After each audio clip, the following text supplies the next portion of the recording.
আসসালামু আলাইকুম। আমরা চায়ের রাজধানী শ্রীমঙ্গলে রয়েছে। এই মুহূর্তে আমাদের এখানে অনেক তরুণ ভাইয়েরা এখানে ভ্রমণে এসেছেন। আমরা আসলে তরুণরা কিন্তু ভ্রমণ করতে পছন্দ করি, আর এই সময়ে আমাদের ভ্রমণ করার মোক্ষম সময়। কারণ যখন অনেক সময় অর্থ থাকবে কিন্তু আমাদের এনার্জি থাকবে না, তখন কিন্তু আমরা ভ্রমণ করতে পারবো না। তো আপনাদেরকে দেখে আমারও ভালো লাগলো। তো আপনারা আপনাদের যে অভিব্যক্তিটা বলতেন যে এখানে যে ভ্রমণ করতে আসলেন, এখানে আমরা ঝুলন্ত ব্রিজে দাঁড়িয়ে আছি। তো এই যে একটা পরিবেশ, এটা তো আপনাদের সিলেটকে আল্লাহ তাআলা অন্যরকম ভাবে প্রাকৃতিক ন্যাচারাল ভাবে সাজিয়ে দিয়েছে। তার মধ্যে চা বাগানের সৌন্দর্যটাই আসলে ব্যতিক্রম। আর এখানে আর এছাড়াও আরো অনেক পর্যটন এরিয়া পরিণত হয়েছে। এখানে সারা দেশের পর্যটক যেমন আসতেছে, বাহির থেকেও পর্যটক আসতেছে। আর আমাদের চা কিন্তু এখানে বিদেশে রপ্তানি হচ্ছে। চা কিন্তু খুব একটা ভালো একটা পানীয় হিসেবে আমাদের ব্যবহৃত হচ্ছে। এখন আপনাদের অভিব্যক্তিদের যদি বলতেন, এই যে ভ্রমণ করতে আসলেন, সার্বিক বিষয়ে যে কেমন ফিল করছেন বা কোথায় কোথায় ভ্রমণ করলেন? আসসালামু আলাইকুম, ধন্যবাদ। আসলে আমরা সিলেট থেকে আসছি, আমরা লোকাল সিলেটেই। সিলেট থেকে শ্রীমঙ্গল আমাদের জন্য প্রায় 32 কিলোমিটার দূর, আমাদের মেন সিলেট থেকে।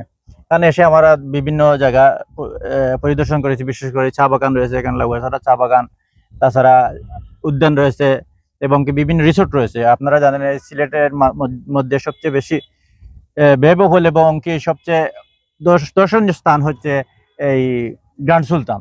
সেখানেও আমরা গিয়েছি। এখানে আসলে দেখার আপনি যে কথা বলছেন যে প্রত্যেকটা প্রকৃতি যে সৌন্দর্য, সে সৌন্দর্য আমি মনে করি আমার বাংলাদেশের মধ্যে সিলেটে আসা আসলে সবচেয়ে বেশি সৌন্দর্যের জায়গা।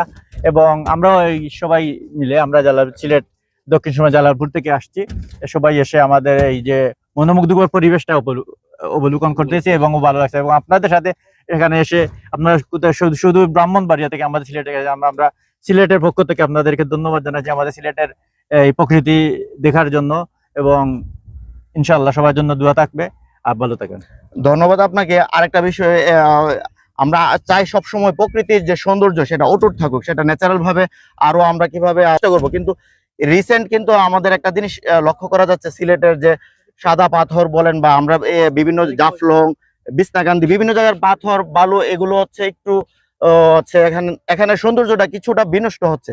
সে ব্যাপারে আপনাদের অভিব্যক্তি কি? এটাকে আমরা ঐক্যবদ্ধভাবে এটাকে আহ ইয়া করতে পারি না?